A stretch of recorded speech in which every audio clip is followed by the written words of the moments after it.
I remember the first time I met Karen. It wasn't love at first sight, but it was close. We were both so young, ambitious, and ready to take on the world. But there was something about her that drew me in from the moment we started talking. She had this energy, this spark in her eyes, like she was always on the edge of something big. I could see it in the way she held herself, confident, graceful, with a mind that didn't just passively move through life. It was as though she wanted to conquer everything, and the idea of being a part of that, of supporting her while she rose, felt right to me. I just started my business then, barely scraping by but dreaming big, and Karen, well, she was carving out a name for herself in event planning. At first, she worked with me on a few business-related events, and that was where things really started to click. She was incredible at what she did. Every detail accounted for, everything running smoothly, making it all look effortless. Her work ethic was impeccable, and over time, I began to realize we made a great team, both professionally and personally. Before long, I wasn't just admiring her from a distance. We were inseparable. Her success, her drive, it was contagious. It was a partnership built on shared dreams. We both knew what we wanted out of life, and we were determined to get there together. I'd always believed that in a marriage, you needed to be partners in every sense of the word. Friends, supporters, equals. And Karen and I, we were that. We worked hard. Our business grew, and so did our personal life. We bought a house together, a beautiful one. We filled it with laughter, plans for the future, and the excitement of having a family. Everything was falling into place. We had kids, 2 amazing ones, both of them smart, curious, and with the same drive Karen and I shared. Our home felt like the epicenter of possibility, a place where dreams were not just imagined, but realized. I loved her then, and I thought she loved me. There was no question in my mind that we were building a future together. But it wasn't long before things started to change. I noticed it in the way she began spending more time on her career, on her image, on her social status. There was a subtle shift in her priorities. It wasn't anything obvious at first, just small things. A late-night meeting here, a gala to attend there. I didn't mind. She was still Karen, my Karen. She was just doing what she was passionate about. But over time, the gap between us started to widen. I was focused on building my business, on keeping our family secure. But she had started to find herself in a world that I didn't fully understand. Her ambition shifted from building a life with me to building an empire, and she didn't need me to be a part of it. I was supportive, yes, but the more she achieved, the more her focus veered away from us, away from me. We started to drift. Little by little, the space between us grew, until we were no longer the tight-knit team we once were. I felt the loneliness creeping in, and though I never said it out loud, it began to feel like Karen was living in a different world, one I wasn't invited into. She had her own friends, her own events, her own circle, and as the days turned into months and then years, I couldn't help but feel like I was being left behind, like I was standing on the edge of something while she soared higher and higher. But there was still love. I tried to hold on to that, to believe in what we had. Our life was a testament to the strength of our partnership, and surely, if I just kept pushing forward, kept supporting her, it would all come back. I didn't know how to react, what to say, or even if I could say anything. The realization came slowly, like a creeping suspicion that gnawed at me for weeks before everything fell into place. But when the truth hit me, it hit hard, like a punch to the gut that knocked the air out of my lungs. It all started when she began staying late at the office more often. At first, I convinced myself it was just work. I told myself I had to trust her, that this was just the natural course of things when someone was as successful as Karen was becoming. But something didn't sit right. There were subtle changes in her behavior. She was distracted, less present when she was at home. Her phone was always face down when she left it on the table. She became more guarded, more distant, as if there was a wall between us that I couldn't scale, no matter how hard I tried. I knew something was wrong. The woman who had once been my everything, the woman I had shared my dreams with, had become a stranger. But I was too scared to confront her. Scared of the unknown, scared of what I might uncover, scared of losing her for good. So, I kept quiet, telling myself that maybe it was just a phase. But then the whispers started, the casual remarks from friends, from colleagues. And there was one name that kept popping up. Richard. I knew Richard. He was a business associate of mine, a friend I had trusted, a man I had invited into our lives, thinking he was a decent guy. But somewhere along the way, he had crossed a line, and I had never seen it coming. The first time I suspected something wasn't right, I had gone to the office late to pick something up. I passed by Karen's office and saw her in a heated conversation with Richard. There was something about the way they were standing too close, the way her laugh seemed a little too flirtatious. I knew I had no right to make assumptions, but something inside me snapped. It wasn't the way she spoke to him. It was the way she looked at him. That was when I realized the truth. The moment I saw the look in her eyes, the same one she used to give me when we were first together, I knew. She wasn't mine anymore. She had already moved on, and I was just too blind to see it. The thought broke me. It shattered everything I thought I knew about our marriage, about the life we'd built, about the promises we'd made to each other. I didn't confront her immediately. I wanted to hear it from her, to hear the words that I knew would cut deeper than any confrontation ever could. And when she finally told me, her voice was calm, detached, as if it was the most natural thing in the world.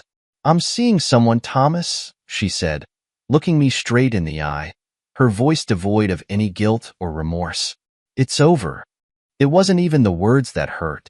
It was the finality of them, the certainty in her voice, the way she had already made peace with it, while I was left to pick up the pieces of everything I had believed in. She told me she had fallen out of love and that she didn't feel fulfilled anymore. I couldn't even respond.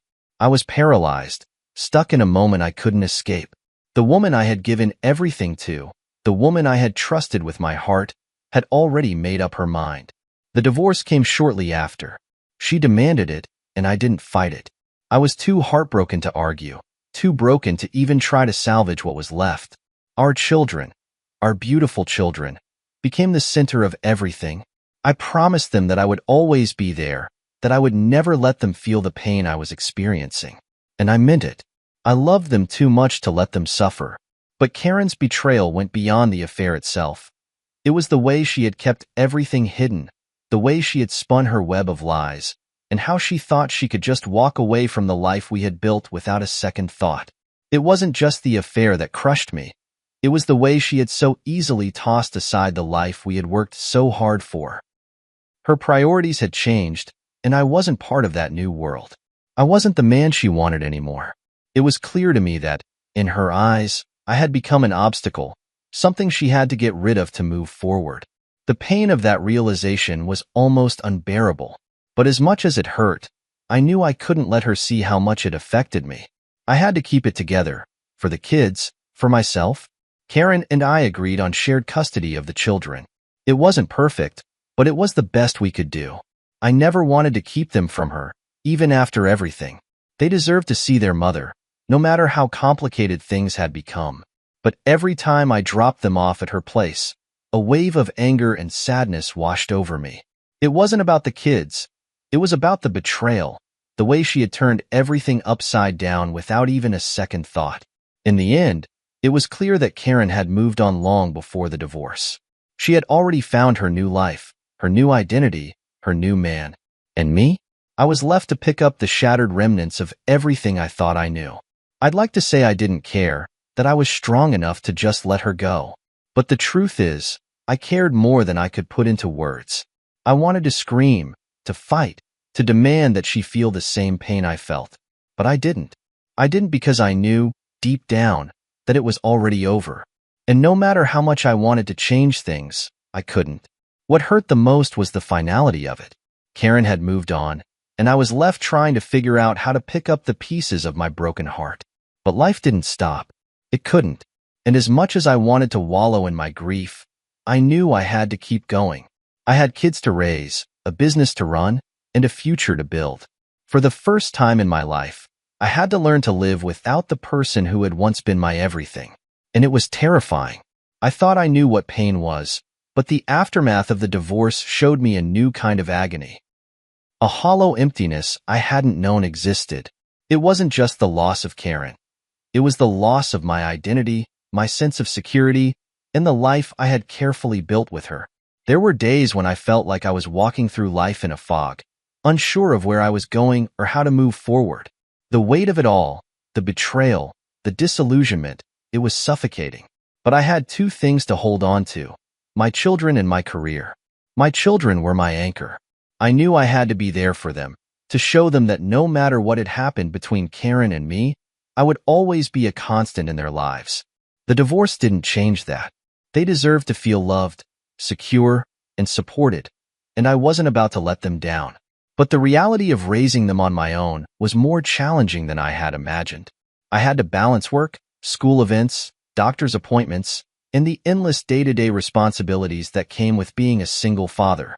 There were moments when I felt overwhelmed, when I just wanted to curl up and escape. But I couldn't. Not when they needed me. Karen and I had agreed on shared custody, but that didn't make the transition any easier. I remember the first time I had to drop them off at her place. The emptiness that filled the car as I drove away was almost unbearable.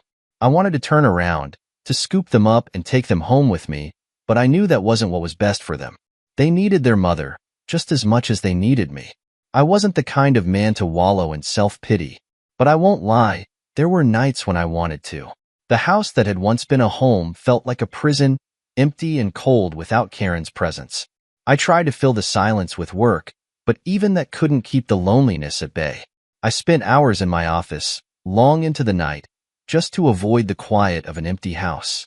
But no matter how many deals I closed or how successful my business became, it didn't fill the void she left behind. The business, though, that was something I could control. It became my lifeline, my way of escaping from the emotional storm that raged inside me. I threw myself into it with an intensity one hadn't known I was capable of. I had always been driven, always had ambition, but now it was different. I wasn't just building a company, I was rebuilding my life. I knew it wasn't just about financial success. It was about proving to myself that I could stand on my own 2 feet, that I didn't need Karen or anyone else to define who I was. I started making bold moves, taking risks I might not have taken before. I launched new projects, expanded the business into new markets, and focused on growth in ways I hadn't imagined. The company quickly grew, becoming a powerhouse in its industry. But despite the outward success, there was always a gnawing emptiness inside me. I couldn't ignore it, couldn't pretend it wasn't there. But I was changing, evolving. Slowly, I started to regain a sense of control over my life. I rediscovered parts of myself that I had neglected for years, my passions, my interests, my dreams that had been pushed aside to accommodate Karen's needs, Karen's desires. Now, I could focus on myself for once. I had always put her first, always made sacrifices for our family, and for the first time, I could put myself first. In some ways, it was liberating, but in others, it was lonely. There were moments when I wanted to share my successes with Karen, wanted to look her in the eye and say, "Look what I've done." But those moments were fleeting. I couldn't afford to dwell on the past. I had to keep moving forward. And then, there was the school. My children's school, the one Karen and I had both been so involved in, had become more than just a place where they learned. It had become a part of my life, too. My company had become the largest sponsor of the school, providing funding for scholarships, events, and various educational programs. It wasn't just business for me. It was personal. I wanted to give back, to provide opportunities for other kids who might not have the same advantages my children had. But being so involved in their school meant I couldn't completely escape the past. Karen was still there, still a presence in my life, even if it was from a distance. I'd attend parent-teacher meetings, conferences, and events, and there she was, often at the center of it all, managing the social scene, playing her part. I had to learn to navigate this new world where Karen and I were no longer a team, where I had to separate the personal from the professional. It wasn't easy, especially when we had to communicate about the kids. Every interaction felt like a minefield, and I had to remind myself that, for their sake, I had to remain calm, collected, and civil. But inside, it was a different story. Karen wasn't just an ex-wife. She was a woman who had once been my everything, the mother of my children, the person I had built my life with. And now, she was a stranger. There were moments when I wanted to confront her, to ask her why why she had done this, why she had thrown away everything we had. But I didn't. It wasn't because I didn't want to. I did. So badly. But I knew it wouldn't change anything. She had made her choice, and there was nothing I could say or do to fix it. The reality was, we were both moving on. Or at least, I was trying to. I found a new rhythm to my life. The children and I became closer. They were my motivation now, the reason I kept going every day. I wanted them to see that, no matter what happened between Karen and me, I would always be there for them. I would be the constant in their lives. And that was something I could give them, no matter how much everything else had changed. I had found my footing again, in my career, in my role as a father, in my own personal growth. I wasn't the same person I was before the divorce, and I wasn't sure if I ever would be. But I was beginning to realize that maybe that wasn't such a bad thing. The man I had become was stronger, more focused, and more determined to take on whatever came next. And whatever came next, I was ready for it. The invitation arrived a week before the ceremony, and as I read the words, a strange mixture of pride and unease washed over me. My son was graduating. It should have been a simple moment of joy, a celebration of all his hard work, of his potential, his future. But I couldn't shake the feeling that this day would be more complicated than I anticipated. It wasn't just a graduation. It was a milestone for him, but also for me. This was our first significant event as a family after the divorce. Karen would be there. And of course, her new husband. I tried not to let it bother me. I had always told myself that no matter what happened between Karen and me, we could still be civil for the sake of the kids. And this day, this graduation, was about him. It wasn't about me, or Karen, or the mess that our lives had become. It was about my son. He had worked hard, and I would be there to support him, no matter how much personal baggage I carried into the room. The night before the event, I spent hours getting ready, picking out the perfect suit, making sure everything was in place. I wasn't going to let anything spoil the day. I had to stand tall, for him. He deserved that. I couldn't help but remember the days when Karen and I would pick out outfits together, coordinating everything perfectly, and now, here I was alone. But that was the reality now. I had to face it. On the day of the graduation, I could feel the nerves building. It was an important day. It wasn't just a family event, it was also a business event. My company had been sponsoring the school for the past year, providing funding for scholarships and extracurricular activities. I had arranged for a special announcement, something that would be made right after the ceremony, which made the day even more significant for me. I couldn't afford to let anything distract me, not even Karen's presence or her new husband standing at her side. When I arrived at the school, everything was as it should be, bright, organized, a celebratory atmosphere. People were milling around, congratulating students, exchanging pleasantries. My son greeted me, and I could see the pride in his eyes. He was excited, and I was proud too. In the midst of all the tension and awkwardness that seemed to follow Karen and me, there was a real moment of joy. My son had achieved something incredible, and that was all that mattered. But as I approached the entrance to the venue, things took an unexpected turn. A security guard, looking entirely too calm for the situation, stopped me at the gate. His tone was polite but firm. "I'm sorry, sir. Your name isn't on the list," he said without even glancing at me. I stood there, for a moment, frozen in disbelief. "Excuse me?" I asked, trying to maintain composure. "I'm the sponsor of the event. I'm here to speak at the ceremony." I didn't know what was happening. I had been invited to speak. The school knew I was attending. This was supposed to be a smooth, easy day. But now, everything felt off. The guard, unmoved, shook his head. "I'm sorry, sir, but you're not on the list. You'll have to leave." I could feel my heart pounding in my chest. Anger, confusion, humiliation, all of it mixed together, threatening to spill over. But I kept my voice calm, trying to make sense of the situation. "This is a mistake. Please check again. My name is Thomas Andrews. I'm the CEO of the company sponsoring the event." I watched as his eyes flickered with recognition for a split second. But instead of apologizing, he stood there, unwavering, as though this was a routine procedure. "I'm sorry, sir. I can't let you in." And that was when I saw them. Karen and her new husband stood a little farther back, watching the scene unfold. Their expressions were a mix of discomfort and, if I'm being honest, a sense of satisfaction. I couldn't help but feel the sting. It was clear now that this wasn't a simple mistake. It was deliberate. They had orchestrated this. They had paid the security guard to keep me out, to humiliate me in front of everyone. I looked at Karen, our eyes meeting for just a moment. I could see the recognition in her face as she realized who the guard was refusing entry to. The highest sponsor of the school. The man who had made the event possible. The man who had funded their children's education and the very ceremony they were celebrating.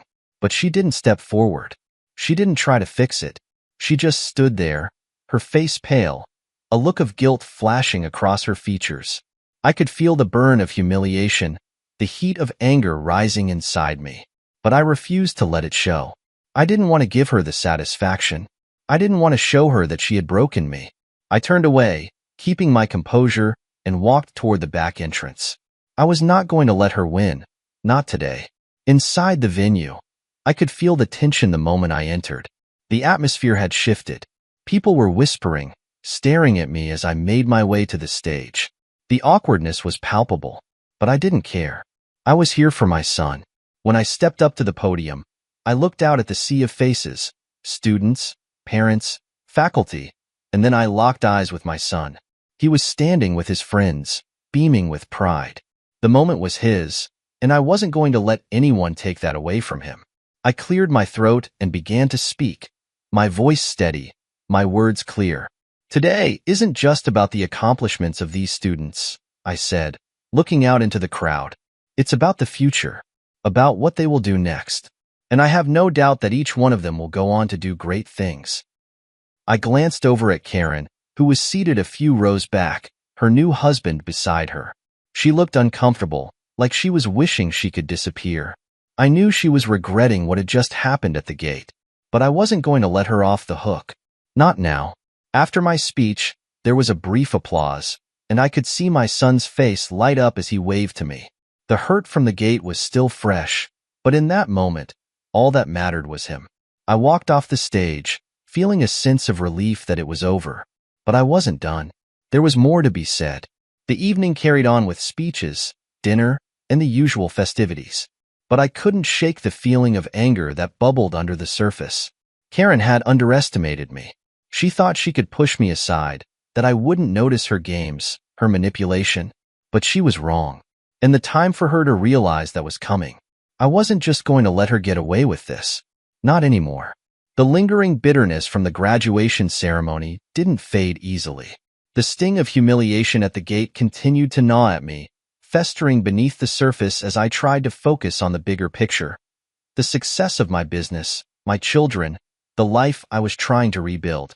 But the events of that day kept replaying in my mind, like an incessant loop I couldn't escape. Karen had humiliated me, publicly, without remorse. It wasn't the first time, and I doubted it would be the last. But there was something about that moment, at the gate, that felt like a line had been crossed. I'd always prided myself on maintaining my dignity. I didn't lash out in anger. I didn't make scenes. I kept my emotions in check, held my tongue, and did what needed to be done. But that day, that moment at the gate, felt different. It felt like a direct attack. Not just on me, but on my role in my children's lives. The fact that Karen, the mother of my children, had been complicit in this betrayal. Paying off a security guard to deny me entry to an event that I had not only attended but helped fund, was a wound deeper than I cared to admit. The idea that she would do something like this, something so cold and calculated, left me feeling sick. It was one thing for a marriage to end, for relationships to evolve, but this was something else entirely. This was petty. This was vindictive.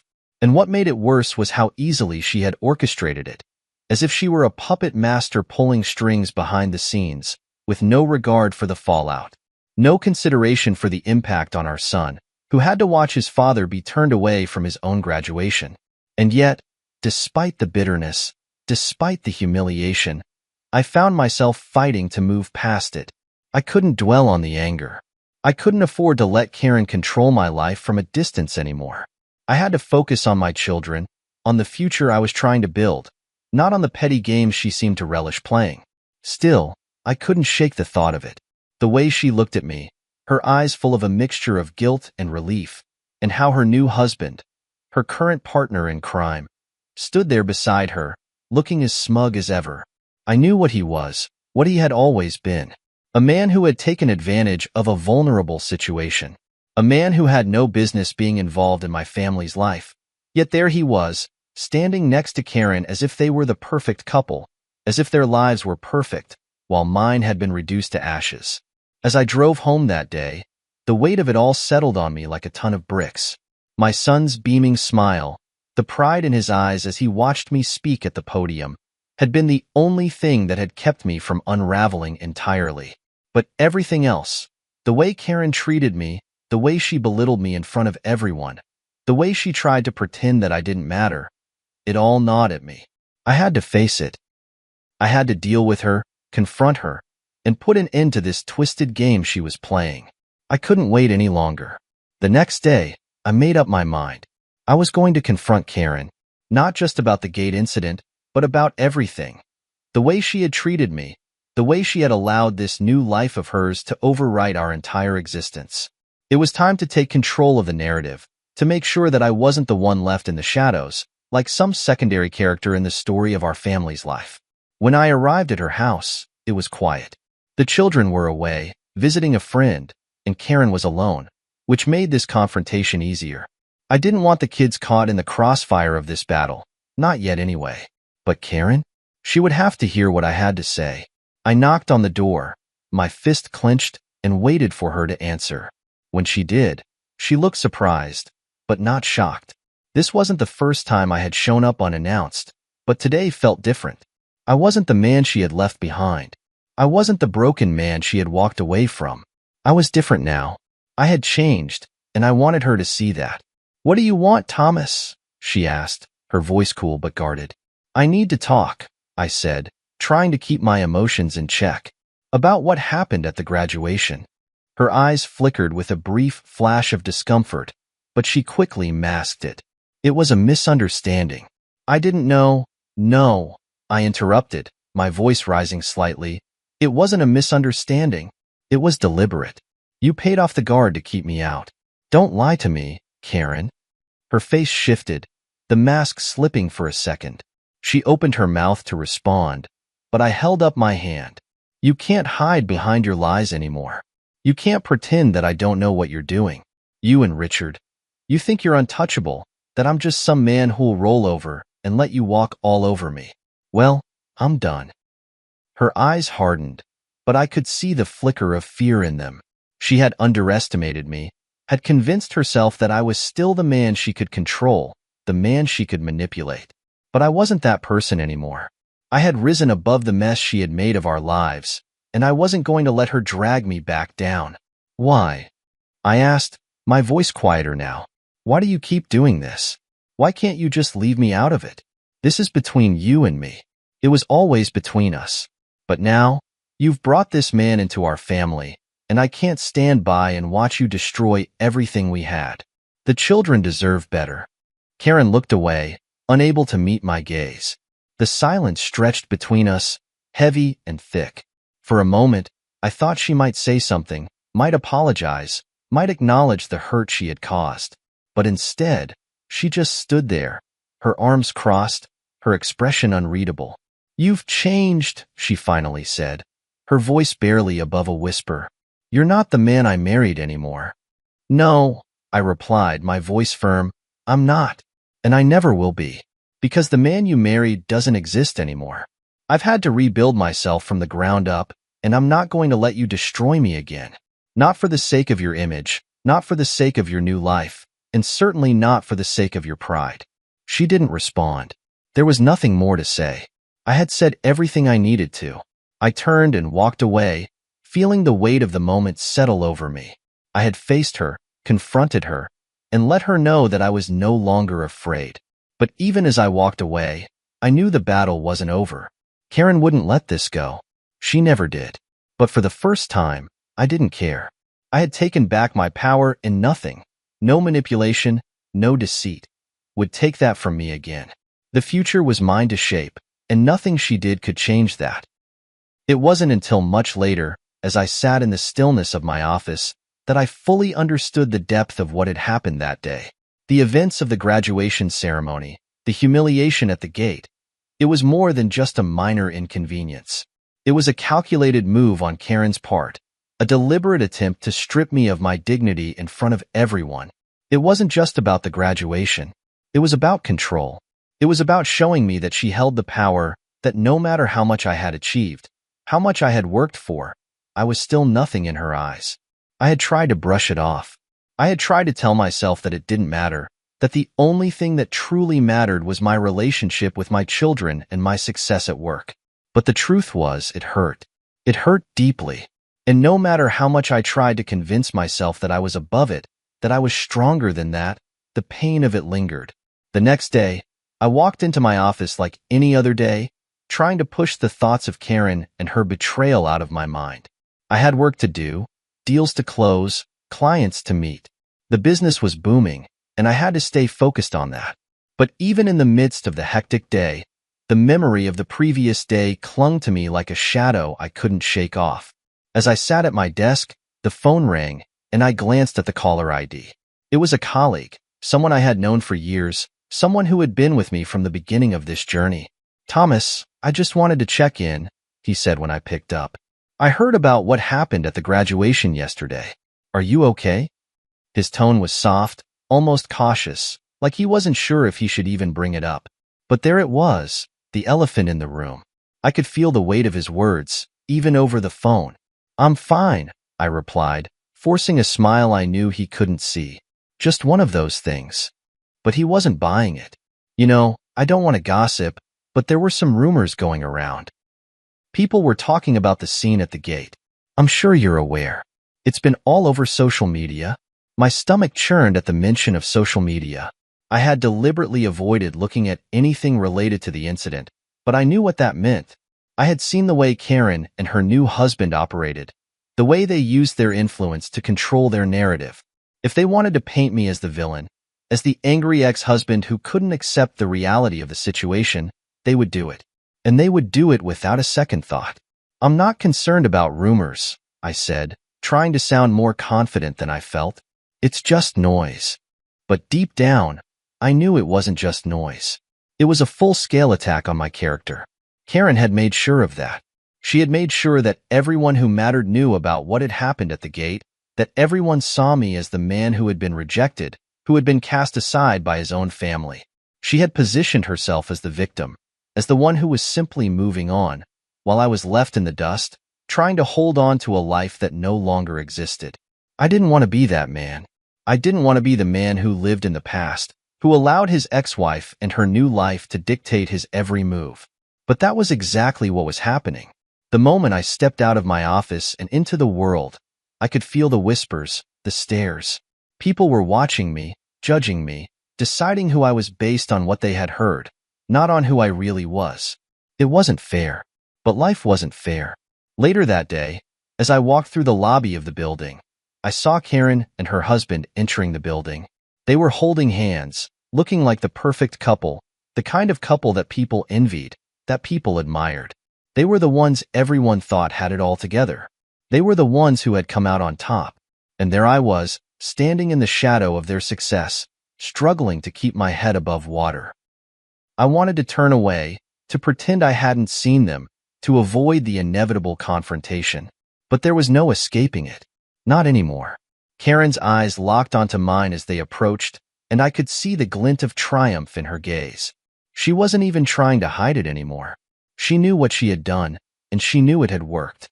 She had pushed me to the edge, made me question my worth, made me question everything I had built. And now, she was walking through life like she had won, like I was nothing. Her new husband smiled at me, but there was no warmth in his expression. It was the kind of smile that you give someone you've bested, someone you've already defeated. He knew that he had one. He knew that I had been cast aside, that I was no longer a part of the life I had once known. "Thomas," Karen said, her voice dripping with false sweetness, "I hope you're doing well. I didn't get a chance to properly congratulate you on your speech yesterday." You did a great job. Her words felt like a slap to the face. I could hear the sarcasm in her tone, the way she used the word speech, like it was some kind of meaningless gesture. She had no respect for me, not anymore. She had made sure of that. I didn't respond right away. I couldn't. I wanted to say something, to lash out, to let her know exactly how I felt. But I knew that wouldn't do any good. It would only give her more ammunition to use against me. So, I bit my tongue, forcing myself to remain calm, to stay in control. Thanks, I said, my voice as steady as I could make it. I'm glad it went well. The silence between us stretched for a few moments, and I could feel the tension in the air, thick and suffocating. Then, without another word, Karen and her husband walked past me, their hands still intertwined, their laughter echoing behind them like a dagger to my chest. I stood there, frozen for a moment, my mind spinning. It wasn't just about the public humiliation at the gate anymore. It was about the way she had taken everything we had once shared, and turned it into a weapon to destroy me. She had used our children, used our marriage, and now, she was using her new life to strip me of whatever dignity I had left. I knew what I had to do. I had to take back control. I had to stop letting her dictate my life. But I also knew that it wouldn't be easy. Karen had played her cards well, and now, it was my turn to make my move. I wasn't going to let her win. Not this time. Days turned into weeks, and the weight of the humiliation at the graduation continued to sit heavily on my shoulders. It was impossible to ignore it, impossible to act like it hadn't been the turning point, the moment when everything had changed between Karen and me. She had crossed a line that couldn't be uncrossed. The worst part was that I had allowed myself to be pulled into the chaos of it all. I had let her dictate the terms of our interactions, of our relationship, even after the divorce. But I couldn't keep living this way, constantly bowing down to her whims, constantly letting her win. I had promised myself that I would rise above the anger, that I would focus on my children, on my career, on the future. But it wasn't just anger that was consuming me anymore. It was something darker, something far more dangerous. It was betrayal. The betrayal of a person I had loved, a person who had once been my partner, my equal. The betrayal of a mother who had chosen to tear apart the family we had built. And with that betrayal came the realization that I couldn't keep hiding from the truth. I had to face it, and I had to face her. The phone call came late in the afternoon. "Thomas," said a voice on the other end, one that I immediately recognized. "Richard?" I froze. "What do you want?" I asked, my voice coming out sharper than I intended. There was a moment of silence, like he was deciding whether or not to speak. Then he exhaled, his voice tense. "We need to talk. About Karen. About everything." I felt a rush of confusion and curiosity. What could Richard possibly want from me? After everything that had happened, after what he had done, what more could there be to discuss? "I don't have time for games, Richard," I said, my patience running thin. "What is it?" "I know you're angry, but you need to hear me out," he continued, his voice low and careful. "I know things have been complicated between you and Karen, but I can't keep watching this go on without saying something. I'm not doing this for Karen. I'm doing it for you." His words hung in the air, and I had to fight the urge to hang up. There was a cold knot in my stomach, a sense of impending dread that I couldn't shake. What could Richard possibly say that would make a difference now? I had no desire to sit here and listen to him justify his actions, or worse, try to make me feel like the villain in all of this. "Just tell me what you need to say," I replied, already tired of the cryptic tone he was using. Richard hesitated again, then spoke in a voice tinged with guilt. "Karen, she's been hiding things from you. Things you deserve to know. And I think it's time you heard the truth." I felt my heart skip a beat. "What are you talking about?" Richard sighed, sounding like a man who had been carrying a heavy burden for far too long. "It's not just about the affair, Thomas. It's about something bigger, something Karen has kept from you for years. And it's time you knew. She's been lying to you, to everyone. She's been lying about a lot of things, and I can't let it continue." The words hit me like a punch to the gut.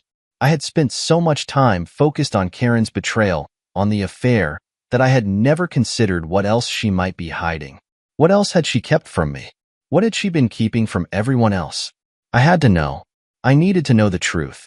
Tell me, I said, my voice sharp now. What has she been hiding? Richard paused before speaking again, his voice lower this time. Karen has been using you, Thomas. Everything she did, everything she said, it was all part of her plan. She used your name, your reputation, your company, everything, to get ahead. She played you, just like she's playing everyone else. And now, she's using the new life she's built with me to distance herself from the wreckage she caused. I stood up from my desk, my mind reeling with disbelief. What do you mean, used me? She never told me anything like that. She was always, Richard interrupted, his voice urgent. She was always what? The perfect wife? The perfect mother? You never saw the real Karen, Thomas. She's always been playing a part. She always knew exactly what to say to keep you in line, to keep you believing in her. But that's not who she really is. And I can't keep pretending that I don't know the truth. I could feel the rage building inside me, a fire that had been smoldering for months now, finally being stoked by Richard's words. So what? Now you're the one who's going to expose her? What's your angle, Richard? He didn't respond immediately, and for a moment, I thought the conversation was over. But then he spoke again, his voice quieter, almost regretful. I'm not trying to hurt her, Thomas. I'm trying to help you. You deserve to know what's been going on. Karen is playing a game, and you're not the only one she's been playing. I felt a cold shiver run through me. What does that mean? Who else has she been playing? Richard hesitated before answering. You need to understand something about Karen, something I didn't realize until it was too late. She's always been about control, about having power over people, over situations. And she's used you, and me, to get what she wants. But there's more. She's been lying to you about her involvement in some shady business dealings, things that go beyond her affair with me. She's been hiding things from you for years, Thomas. And I can't keep watching her destroy everything around her without stepping in. My mind raced, trying to process what Richard was saying. Karen had always been ambitious, but I had never suspected that she would go this far. Lying, manipulating, playing games with people's lives for her own gain. But now, it all made sense. The strange behavior, the way she had pushed me out of the picture, the way she had manipulated every situation to her advantage. I felt a surge of anger unlike anything I had experienced before. Why didn't you tell me sooner? I asked, my voice low and tight with rage. Why didn't you say anything? Richard's voice softened. I wasn't in a position to. And honestly, I didn't want to believe it either. But now, I can't keep quiet. You deserve the truth, Thomas. And you deserve to make your own decisions about what to do with it. I took a deep breath, trying to calm the storm of emotions raging inside me. This wasn't just about the affair anymore. This was about a betrayal on a scale I couldn't have imagined. Karen had used me, and I had been too blind to see it. I had let her manipulate me for years, all while she built her empire, using me as a pawn in her game. I appreciate you telling me this, Richard, I said, my voice steady now. But I'm not done yet. I need to take care of this myself. I hung up the phone, my mind racing. The truth had been laid bare before me, and I could feel the weight of it settling into my bones. Karen had underestimated me, thought I was weak, thought I could be controlled. But she was wrong. I wasn't going to let her get away with this. Not this time. I had the power now, and I was going to use it. The phone call with Richard had left me stunned, but it also gave me something else, clarity. For the first time in a long while, I could see Karen for who she truly was. She wasn't just the woman I had loved, the mother of my children, or the partner I had spent years building a life with. She was someone else entirely, someone who had used me, manipulated me, and played me for a fool. The thought of it made my blood boil. The lies, the manipulation, it all became so painfully clear. And now, Richard had put the pieces together, revealed the dark undercurrent of Karen's carefully curated life. But what was I supposed to do with this information? What was I supposed to do with the knowledge that Karen had been lying to me, playing me for years, hiding her true self behind the facade of the perfect wife, the perfect mother, the perfect woman? I couldn't let her get away with it. I couldn't let her continue to destroy everything, to tear apart my family, my life, without facing the consequences of her actions. And that's when I realized that the time had come to make my move. But I had to be careful. I had to be smart. This wasn't about getting revenge. This was about taking control of my life again, about reclaiming the power that Karen had stolen from me. I couldn't let her think she had one, that she could continue to play the game and get away with it. I was done being her pawn. The next step was crucial. I had to approach this carefully, strategically. I needed leverage, something that would not only put Karen on notice, but would also level the playing field between us. And I had it. I had something she hadn't expected. I had just made a major business acquisition. Something that, on paper, seemed small but, in reality, was monumental. I had successfully acquired a large portion of the company Karen's new husband worked for. It was a quiet move, a deal that had been in the works for months, but it was perfect. The company was valuable, influential, and now it was mine. And with that acquisition came a massive shift in the power dynamics between Karen and me. I had always been in the background, the silent partner. I had always let Karen take the spotlight, always let her dictate the terms of our relationship. But not anymore. I had spent years building my own empire, and now it was time to show Karen that I wasn't the same man she had left behind. I wasn't the same man who had been at her mercy, who had allowed her to dictate the course of our lives. I picked up the phone and dialed the number that would change everything. "Richard," I said when he answered. "It's done." There was a long pause on the other end of the line before he spoke, his voice tinged with disbelief. "You really did it? You went through with it?" I could hear the shock in his voice, and it made me smile. I wasn't surprised he didn't see it coming. No one did. Not Karen, not her husband, not anyone. But I had seen the opportunity, and I had taken it. "I did," I replied, my voice steady. "And now, it's time to let Karen know." I had thought about how I would reveal the truth to her, about how I would deliver the message that would shatter the fragile illusion she had built. And then, it hit me. I would do it publicly. I would do it in a way that left no room for doubt, no room for manipulation. I called her. "Karen," I said when she answered, trying to keep the edge out of my voice. "We need to talk." There was a pause, and I could hear her hesitate. She knew something was coming. She knew this conversation wasn't going to be like the others. "What is it, Thomas?" Her voice was cautious, but I could tell she was bracing herself for what was to come. "You should know that I've just acquired a significant portion of the company your husband works for," I said, watching the silence stretch between us. "He'll be working for me now." There was a sharp intake of breath on the other end of the line, and I could practically hear the wheels turning in her mind. "What do you mean?" she asked, her voice betraying her. "I mean," I continued, my voice now cold, "that the very company you've been using as your social ladder, the company you've built your new life around, is now under my control. Your husband will answer to me, Karen. You'll answer to me." The silence on the other end of the line was deafening. I could feel her struggling to process what I had just said. It was as if her carefully constructed world was crumbling before her eyes, and for the first time, she had no control over it. "You can't be serious," she finally said, her voice thick with disbelief. "How could you do this to me? To us?" The words stung, but I was done caring about her feelings. It was no longer about her. It was about me. "I did it because you took everything from me," I said, my voice growing more forceful. "You used me, manipulated me, and when you were done with me, you cast me aside. You think you can destroy me and build your own empire on top of my wreckage, but I'm not going to let that happen. Not anymore. You may have taken my heart, Karen, but I still have my power. And I'm going to use it to make sure you never forget who you've been dealing with." I could hear the desperation in her voice as she tried to regain control. "You can't do this, Thomas. This isn't how it works. You can't just come in and ruin everything I've built. I won't let you." "You don't have a choice," I said coldly. "This is happening, whether you like it or not. And don't bother trying to spin this or manipulate the story, because the truth is out now.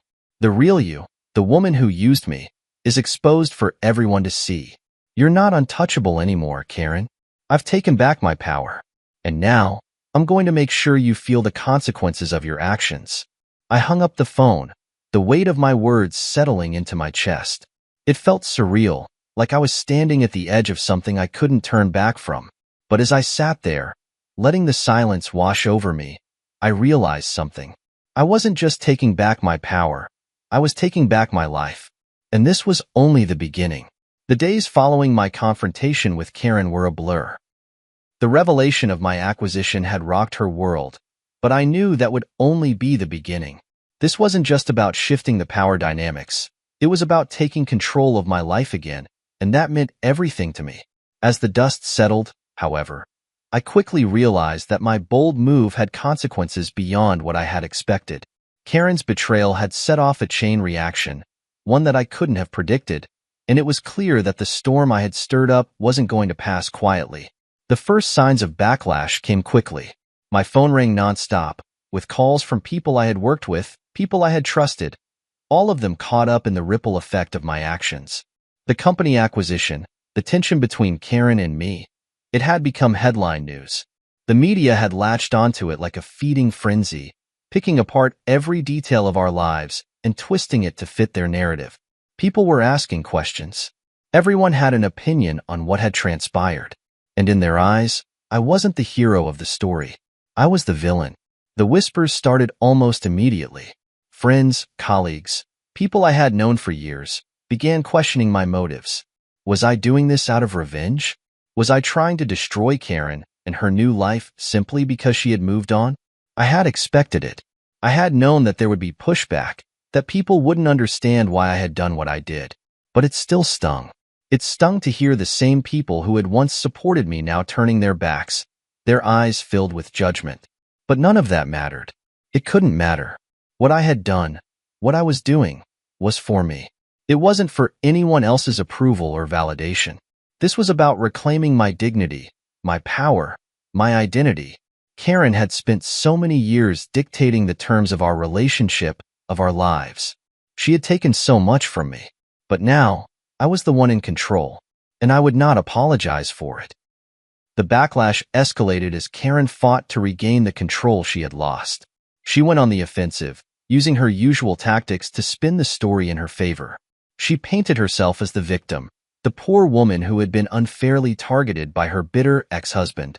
She reached out to her social media followers, to the press, to anyone who would listen. And to my surprise, people listened. The rumors about me grew louder. People started questioning my motives, asking why I had suddenly decided to strike back so aggressively. They didn't see the pain behind my actions. They didn't see how she had destroyed me, how she had taken everything I had worked for and tossed it aside without a second thought. No one saw the sleepless nights, the broken promises, the years of trying to hold it all together while she pursued her own ambitions, leaving me to clean up the mess. But the media didn't care about any of that. They were more interested in the drama, the spectacle of it all. And Karen played into it with ease, putting on the perfect show of being the wronged party. She took to the press, making wild claims about how I had been obsessive, controlling, and how I had unfairly taken control of her new husband's company. It was an expertly crafted narrative, one that portrayed her as a victim and me as the villain. I could feel the weight of her words pressing down on me, but I refused to let it break me. I wasn't going to be the person she said I was. I wasn't going to let her paint me as the bad guy in this story. I knew the truth. The people who mattered knew the truth, and that was all that mattered. But as the days wore on, the tension grew. I could feel it in the air. People were starting to turn on me. Those who had once praised my business acumen, my drive, my success. Now they were whispering behind my back, questioning my character. I had been branded as the bitter ex-husband, the man who couldn't move on, the one who was determined to destroy everything Karen had built. At first, I tried to ignore it. I tried to focus on my work, on my business, on my children. I wanted to keep moving forward, to leave the drama behind. But it was impossible. Everywhere I went, people looked at me differently. The familiar faces I had trusted now avoided my gaze, unsure of how to treat me. And it stung. It hurt more than I cared to admit. But I wouldn't let them see that. I wouldn't give them the satisfaction. Then came the confrontation. Karen had invited me to meet with her in person, claiming that she wanted to discuss the situation calmly, without the media involved. At first, I was hesitant. I didn't want to meet with her, not after everything that had happened. But I knew that I couldn't keep avoiding her. She had made her move, and now it was my turn to make mine. I agreed to meet her at a local cafe, a neutral spot where we wouldn't be interrupted by the usual crowd of reporters and onlookers. When I arrived, she was already there, sitting at a table by the window, her face carefully composed. As always, she looked immaculate, perfectly put together, just like the woman who had once captivated me. But this time, I didn't see her as the woman I had married. This time, I saw her for who she truly was, the woman who had betrayed me, the woman who had used me for her own gain. She smiled when she saw me, but there was no warmth in it. "Thomas," she said, her voice sweet but tinged with something darker. "I'm glad you agreed to meet." I sat down across from her, my expression neutral. "What's this about, Karen?" She leaned in slightly, lowering her voice. "I think we both know this can't keep going on. The media, the drama, the people questioning everything. It's ruining both of our reputations." I nodded slowly, resisting the urge to laugh. "You've got that right." She took a deep breath, her eyes meeting mine. "We need to come to an agreement. For the sake of the children, for the sake of our futures. I don't want to be at war with you, Thomas. I never did." I couldn't help but chuckle bitterly. "Is that what you think this is? A war? I'm not at war with you, Karen. I'm just taking back what's mine. You had your chance. You had everything, and you threw it away. Now it's my turn." Her face tightened, and for a brief moment, I saw a flicker of something, fear, maybe, cross her features. She knew the game was over. She knew I wasn't backing down. But that didn't mean she wasn't going to fight back. "You're making a huge mistake," she said quietly, her voice dropping. "I'm telling you this because I care about our children. Don't make this any worse than it already is." I leaned forward, my voice steady but resolute.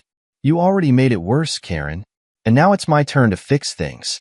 I'm not going to back down. I'm not going to let you control this anymore. Not now. Not ever again." She didn't say anything after that. There was nothing left for her to say. And as I left that cafe, I knew one thing for certain. This battle was far from over. But for the first time in years, I felt like I was finally in control. And no matter how much Karen fought back, I wasn't going to lose this fight. The days that followed the meeting with Karen were nothing short of chaotic. The battle for control had officially begun, and now, it felt like everything around me was unraveling. The media frenzy that had started after my acquisition only intensified, as the story of Karen and me became a public spectacle. The headlines, the whispers, the judgment. It was like a storm that I couldn't escape from. But I had known this was coming. I had known that the moment I took control, the moment I pushed back against her manipulation, the world would turn on me. But none of that mattered anymore. It didn't matter that people were questioning my motives, that Karen was spinning the narrative in her favor, or that I was once again being cast as the villain. What mattered was that I was finally taking control of my life. I had done what I had to do, and I was standing my ground.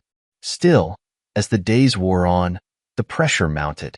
Karen had already begun working behind the scenes, using her influence to try and discredit me, to sway public opinion in her favor. She had always been good at that, spinning the truth, twisting the facts, making herself the hero of the story while painting me as the villain. And now, she was doing it again. But this time, I wasn't going to let her get away with it. I spent my days dealing with the fallout from the acquisition, trying to keep the business running smoothly while also keeping an eye on what Karen was doing. Her social media posts were filled with passive-aggressive messages, subtle digs aimed at me, making me out to be the bitter ex-husband who couldn't handle the fact that she had moved on. Her followers ate it up, of course, feeding off the drama, the chaos. But behind the scenes, things were falling apart for her. The business dealings she had been hiding, those shady deals that Richard had revealed to me, were starting to surface.